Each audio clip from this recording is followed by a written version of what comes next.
Okay, good evening, everybody. My name is JP Tuason, and I'm the CEO of Tuason Racing. And welcome to Riding Shotgun Conversations with TRS. Tonight's episode is all about world-class Pinoys in motorsports. So this is going to be a series of podcasts. This is our first one. And when you think about Filipinos in motorsports internationally, right? You think of people like Dodgy Laurel, Jovi Marcelo, Enteng Florendo, Tyson C, Marlon Stockinger. But there are a few that are making a mark in motorsports that we really need to talk about because they are changing the game. So our guest tonight is a race car driver who has done his career in the U.S. He has been a race instructor at Skip Barber Racing, one of the best racing schools in the whole world. He now wears the hat of a race organizer. Guys, say hello to Mr. Robbie Montinola. Woo! How you doing? Hey guys, how's it going? Thanks for having me. Yeah, bro. It's great to have you. You know, we've never had a real meetup. We're only face to face on the computer. Yeah. I'm in Manila. You're out there in. Are you in LA? Yeah, California, Southern California, Orange County. So just south of LA. So, guys, we have an import tonight. This is going to be a great show. And to get started, really tell us how did motorsports get started for you? Yeah, definitely. I mean, much probably like your story. Motorsports ran deep since I was born. My dad was a gearhead, dating back to his days in Manila. And once he moved over here to the States, he was racing formula cars over at Jim Russell. So I think as soon as I was born, I was probably at the racetrack out here in Riverside that no longer exists. But, I think my earliest memories are running around the paddock with him racing and, just kind of being thrust into that world. And you're going to IndyCar races, the Long Beach Grand Prix, watching Formula One races on TV. So it's just, the classic tale of just being kind of immersed into this world of motorsports, and now it's just a passion. Lucky to call it a job as well, and provide for my family. But every day is great when you're doing what you love. Oh, I hear you, my friend. Any day at the track is a great day, right? So, exactly. So you were saying that you grew up around single seaters. Was single seaters really the direction for you? Is that what you wanted to do? Yeah, I think so. I think, internationally, Formula One was always the goal for any driver, young aspiring driver. Here in the States, for me, I think it was a little bit more obtainable to get to the IndyCar realm. And when I was racing, it was called Champ Car at the time because we had the IRL Champ Car split. But IndyCar was the goal.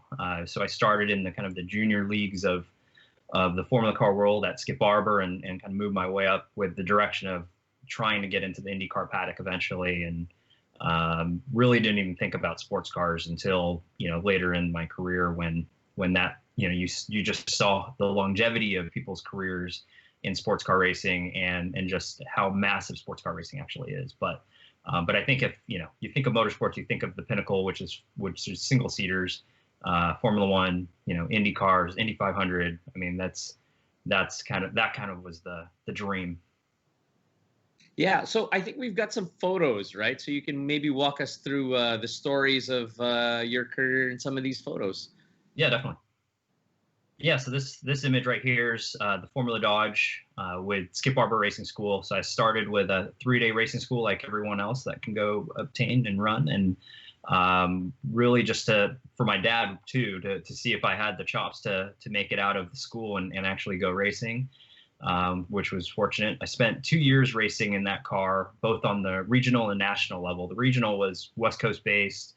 We raced at like Laguna Seca, for example, and a few other California based tracks. And it gave me just, you had instructors, much like you guys do at your racing school, instructors at every corner really to give you that instant feedback, and it helped kind of speed up my learning curve when I'm racing against guys that have been karting for decades almost.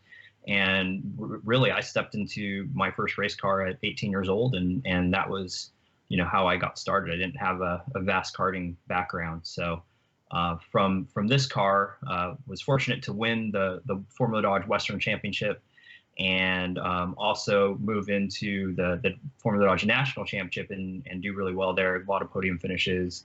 I think overall I've had some DNFs that kind of put me back in the standings, but it was a good showing. Race against guys like AJ Allmendinger and who's in NASCAR now, but he was a big Champ Car guy, and you got just tons of talent that was running in that series. Scott Speed, Colin Fleming, those Red Bull Junior drivers. Scott obviously going to Formula One.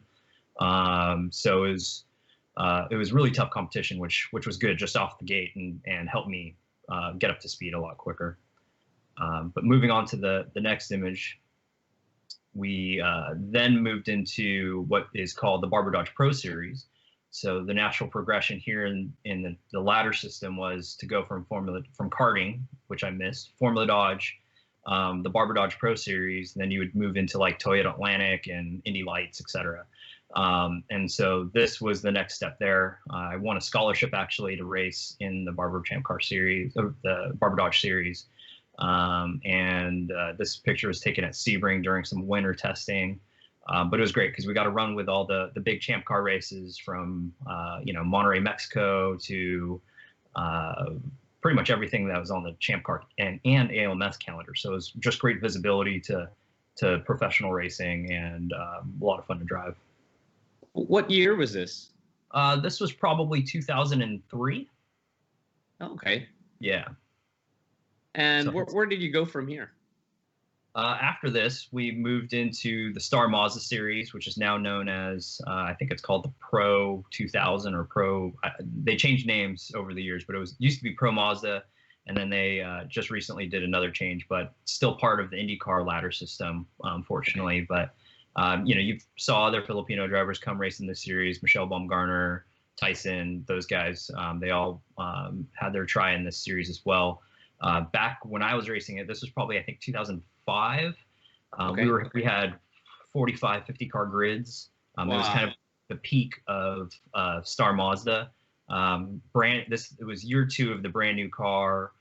It ran all of the ALMS weekends. We also ran support to the Formula One Montreal Grand Prix. So it was a great championship, and it was definitely the most challenging championship probably that I've ever been in, just because the level of talent. You got in my year of racing, you got guys that came out of that, like Graham Rahal, Marco Andretti.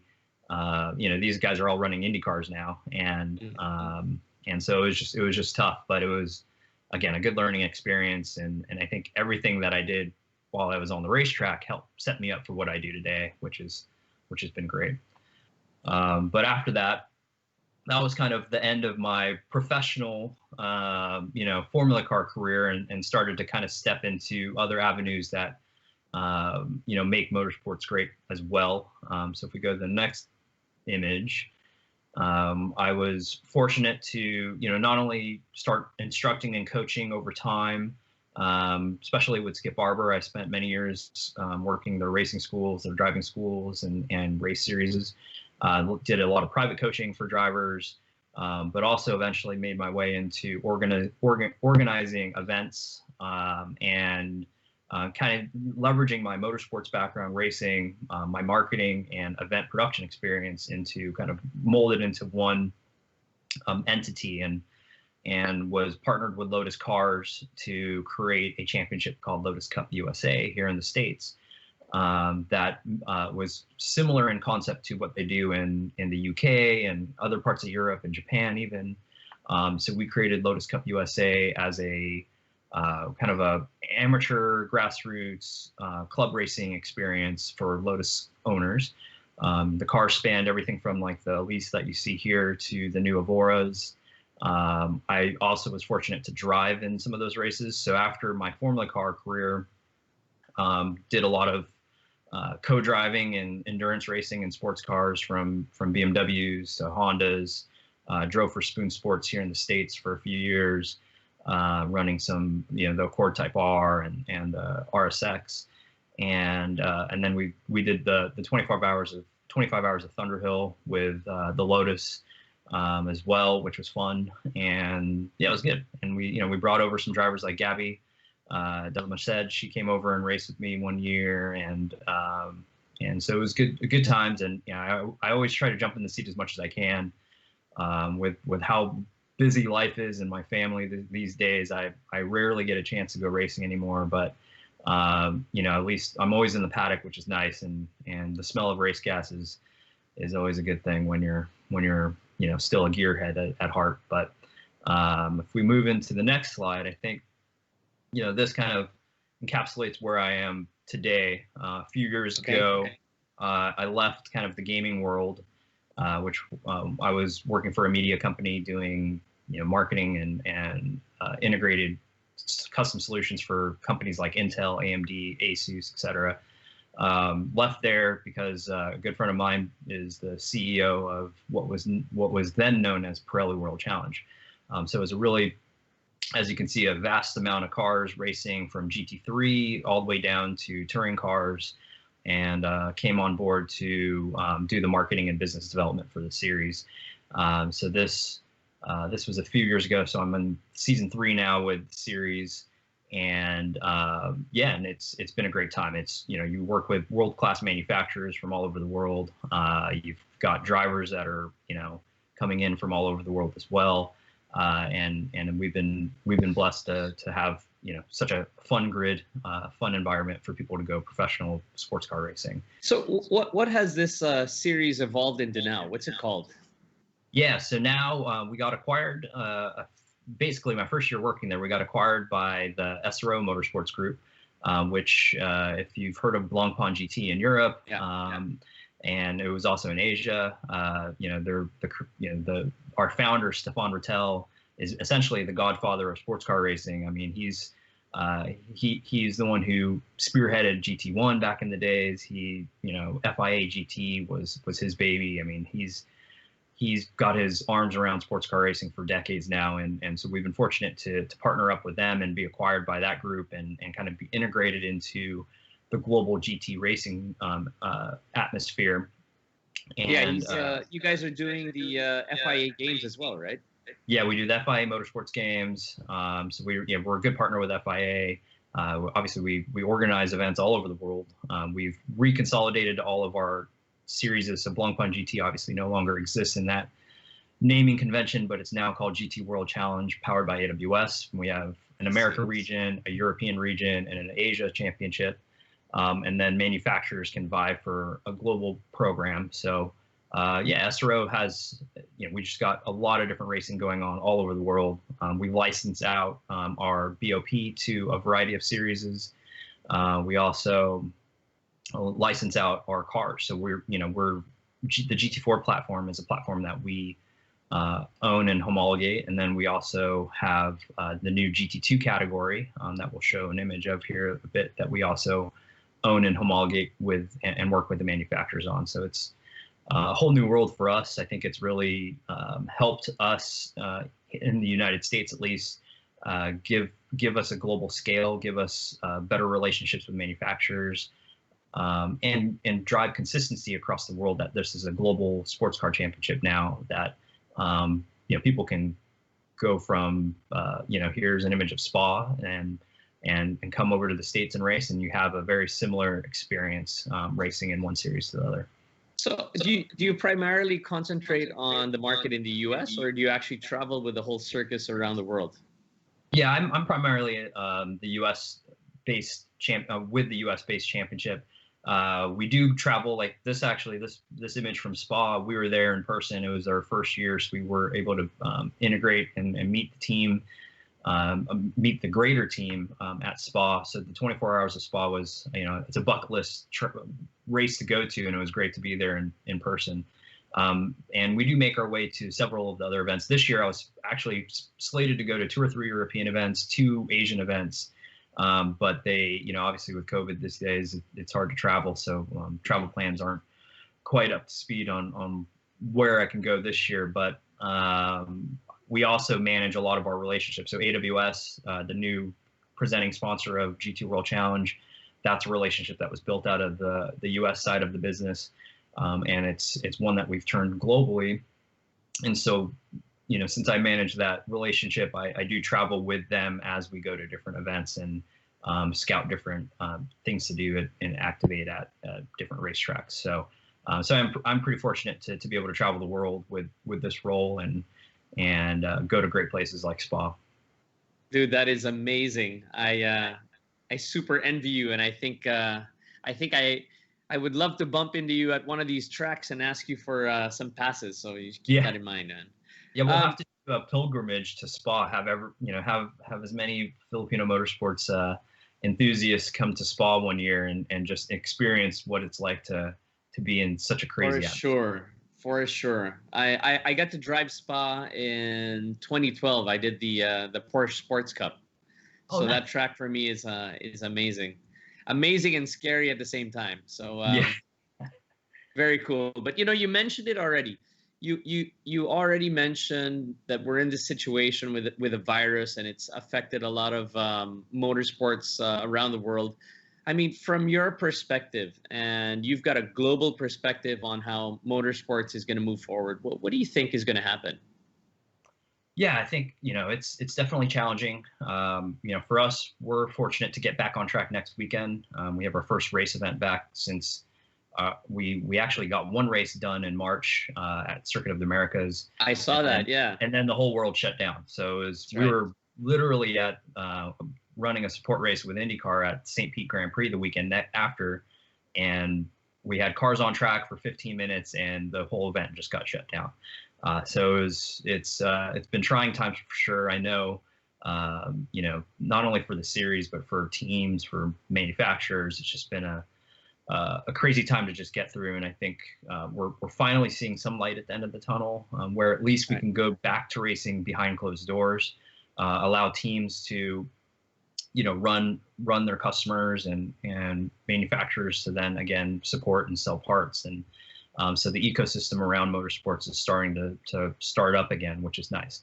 I think for the rest of this year, it's going to be interesting. I know if an event relies on ticket sales revenue and things like that, it's just going to be challenging. I don't know if we'll see the same scale of spectator events that we could typically see this year. I think it's too soon. We don't know what's going to happen in the near future, and people are just worried. And there's definitely going to be some fallout that people don't want to travel. Families, they just want to limit their exposure, and we totally get that. And I think that's their decision. And of course, from an organization perspective, we're doing everything in our power to ensure that the safety of our drivers and teams and our staff is established at all of these events. We have very strict protocols that are in place during these race weekends now to just ensure that we don't further spread the virus around. So I think motorsports obviously is a very passionate industry that I think we mentioned offline, there's just a bunch of passionate people that want to go racing. They want and they have the means to go racing. So I think they'll be supportive of the industry. I think what we'll end up seeing is potentially a cost reduction of the sport, which could be good because the sport obviously is very expensive to race, and that could just help us help everyone in the industry become more efficient. And which in turn will hopefully then bring new customers and new drivers to the series that allow them to do what we do for slightly less money and get them excited again about going racing. But yeah, I think the racing will continue. I think motorsports will continue, and we just have to be a little bit more creative on how do we showcase the series and the racing and the action for fans that just can't be there in person.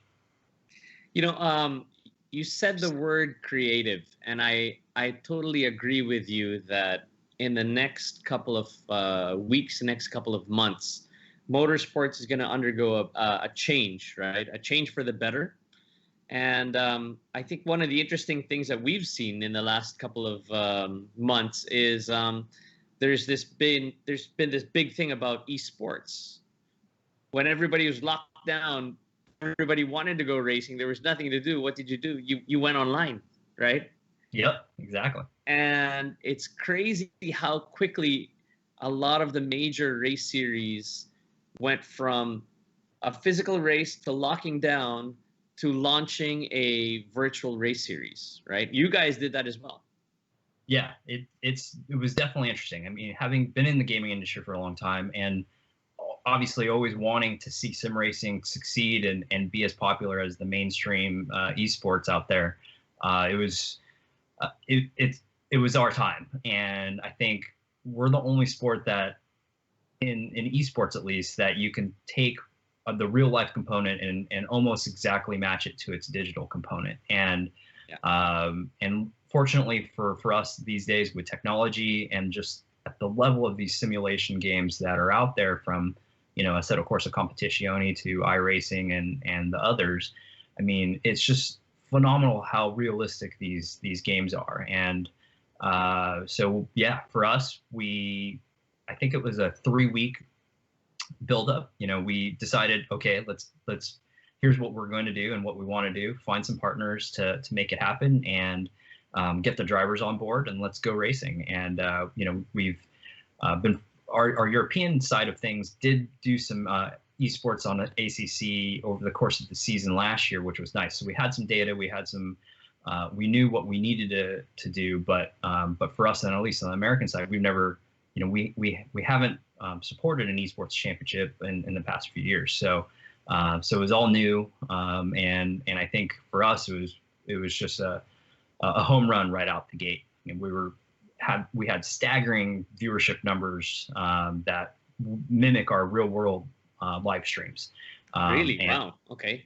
Yeah, I mean, we're getting, I think 50 to 100,000 views on our live stream per event, which was great for and we don't have we didn't have Juan Pablo Montoya or some of the talent that the kind of the mainstream F1 talent that was running in some of the other esports championships.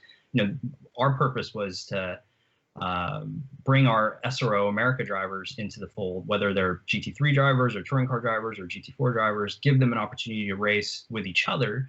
We'll bring in some ringers from the sim racing community, and then some invited guests, and let's just have fun and put on a good show. And I think we did that. And it's really kind of turned into a complementary business unit, essentially, for what we want to do. So now it's shown the world that esports exists, at least in the motorsports realm, and it's shown that it's valuable. It's got great potential to do more, and it's something that you can't ignore anymore. And so, we're planning full-blown esports championships to sit alongside our real-world components to give opportunities to sim racers. And can we maybe even then kind of use the GT Academy story back in the day, where they were taking sim racers and Gran Turismo players and putting them in real race cars. And we had a couple of them race with us in World Challenge before. Brian Highcotter being one who won the GT Academy and then raced Pirelli World Challenge for years and in a GTR. And so I think that model will probably be brought back and offered to sim racers, which I think would be great. So yeah, sim racing's I jumped in full bore. As you can see, I have a simulator sitting behind me. It's not easy. I mean, especially if you have real world racing experience, you just don't have the same sensations that you do in the car. You're sitting there, you set a lap time, and then you see some of these sim racers that are 2 seconds faster than you. You're like, how? I know, right? Where's the speed coming from? And I think that's and you just got to, you adapt, and it's kind of like jumping from a different car to a different car. You got to adapt and try to figure out where the speed is, and slowly but surely, I'm kind of inching my way up to the front, but it's definitely challenging. And you do an hour-long race, and you're beat up afterwards. So it's you don't have the physical G-forces pushing on you, but it's mentally draining, I think, more so than in the car for real. Just because your concentration level is just so much higher. So it's great training for sure. So what I tell a lot of the friends that we have that ask us how realistic is it, right? I mean, in terms of racecraft, in terms of maybe setting up the car, that's all there, right? But you don't have that feel that you get from your butt. And people keep laughing. They're like, I don't understand butt feel, right? Yeah. Butt feel. But when you're a real race car driver, you've got that feel in your butt. You know what the car is doing, right? And you don't get that in the simulator. Yeah, you don't get that. You definitely, I think you get a little. That's what's missing, right? That's what's missing. Yeah. I mean, even the motion simulators, like I don't know if you've had the opportunity to try any of those out. They're, they give you some of that sensation, but it feels overly dramatic than a real race car. So then it just becomes more of a ride rather than a good training tool. And I think the biggest, probably for me from a feel perspective, the biggest thing has been, the wheelbase. So I have the Fanatic DD1 force feedback wheelbase. That's phenomenal, and it gives you a lot of that sensation that you would typically feel in your butt, but more in the steering wheel in your hands. So you can feel the car, start to scrub speed. You can feel understeer. You can feel a little bit of oversteer.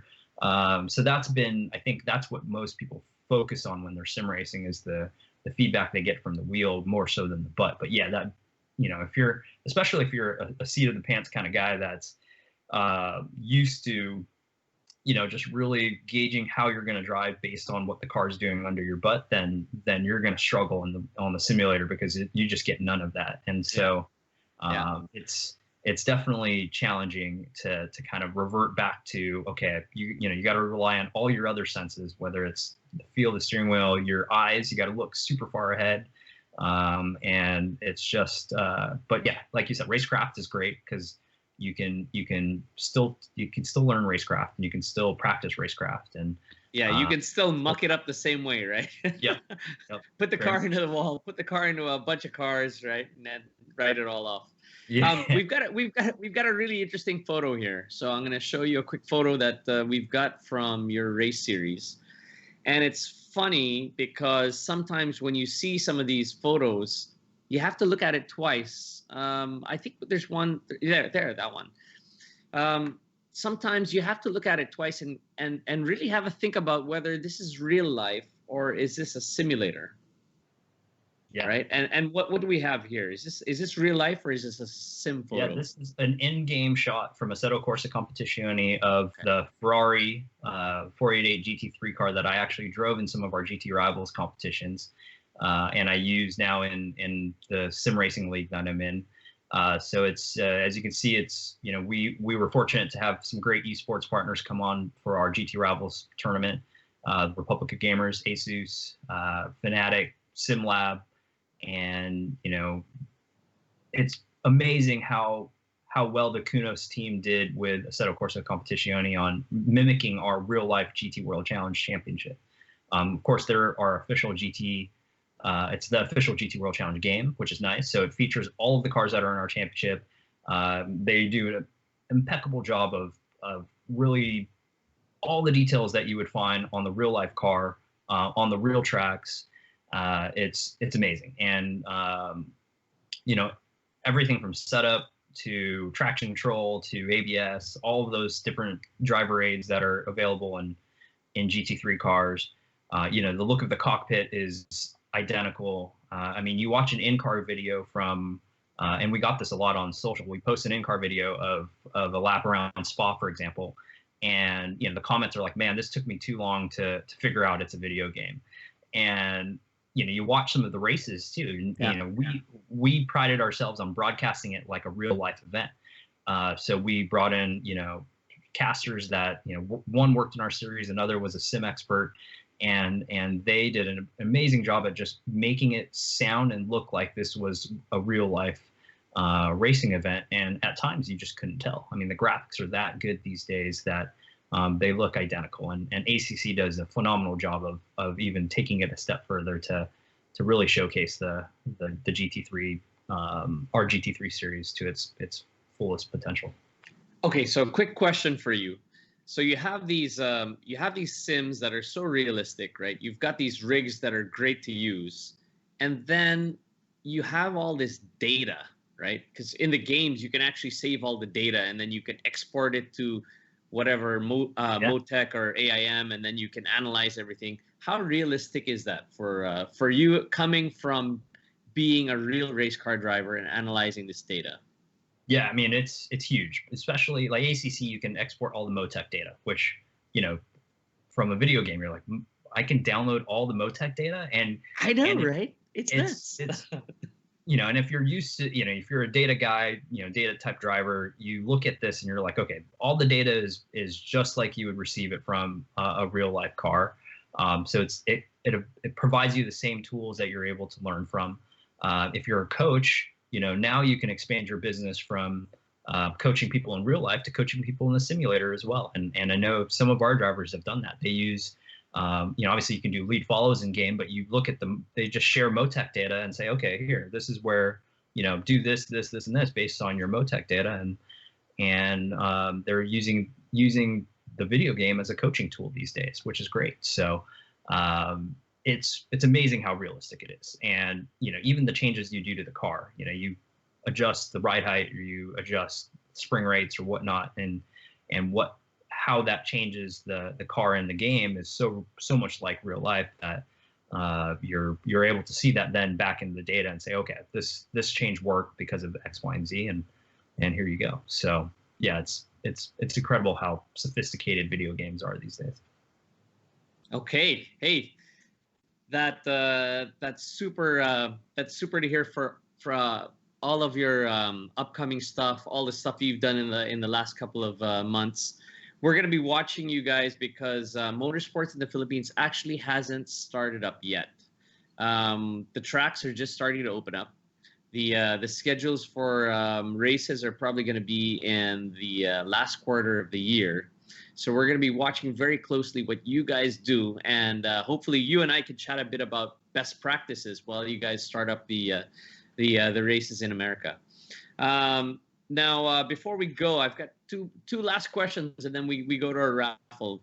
The first one is, if there was something that you still wanted to accomplish in motorsports, what would that be? I mean, you've done a lot, right? You've raced cars, you've taught people how to race cars, you've now gone to the organizing side. I mean, you've kind of done almost a full circle, right? But if there's something that you still wanted to accomplish, what would it be? Yeah, I think, you know, for me, it would be fun to have a race team, be like an owner driver, you know, especially in GT. That would, you know, always a driver. You're looking for that headache, huh? Yeah, exactly. You know, I know it's obviously a challenge, especially financially, to make a race team viable. But I think more so just, you know, you always want to get in and drive, but I would rather do it to try to build a business around it and make it successful. But no, I mean, I love, you know, where I'm at in motorsports. I think my past racing experience and kind of being blended into, you know, marketing and event production and all of these different things has enabled me to do what I do today. And you know, I'd love to just be back in the seat and racing, but this is where my path has led me in my journey. So I think, yeah, I have no regrets, and I think I would just, you know, I want to race the cool events. I want to go to Spa and run the 24-hour. You know, I want to, nice. You know, travel to Asia, run the Suzuka 10-hour. Nice. Go run Bathurst, you know, run some just the big GT3 events. I think that would be really cool. But yeah, that would be my one more thing maybe I do on the motorsports bucket list. Nice. Okay, second question. If there was an up and coming Filipino driver that wanted to make it big internationally, or let's just say if they wanted to make it big in the US, what would be your one piece of advice to get them going?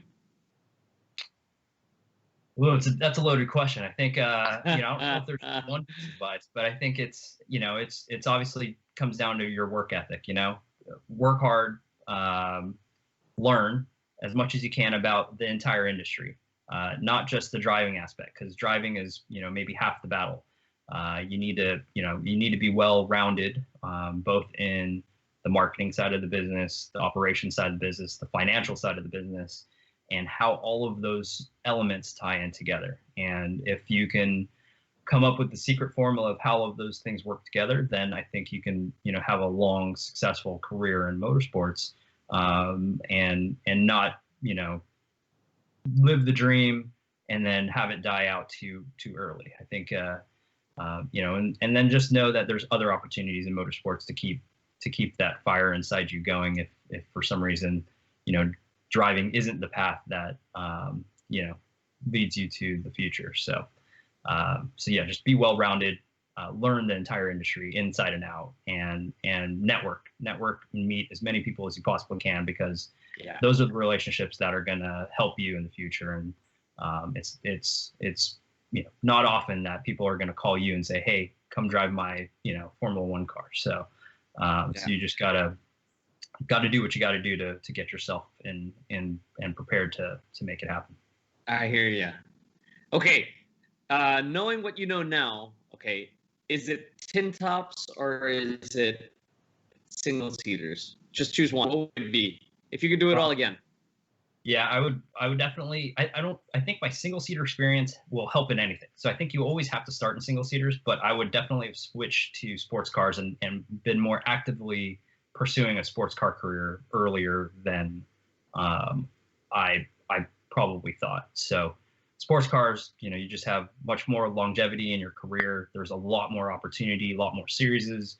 The factories have a lot more openings for jobs. Like Porsche, for example, will have 15 factory drivers that they ship out all over the country, or the world, actually, I should say. And so there's just more opportunity for sure, and more use for professional drivers. There's only 22 or 24 Formula One drivers in the world, so it's going to be very tough to get there. So you just look at the percentages, and if you want a long career in racing, sports car racing is the way to go.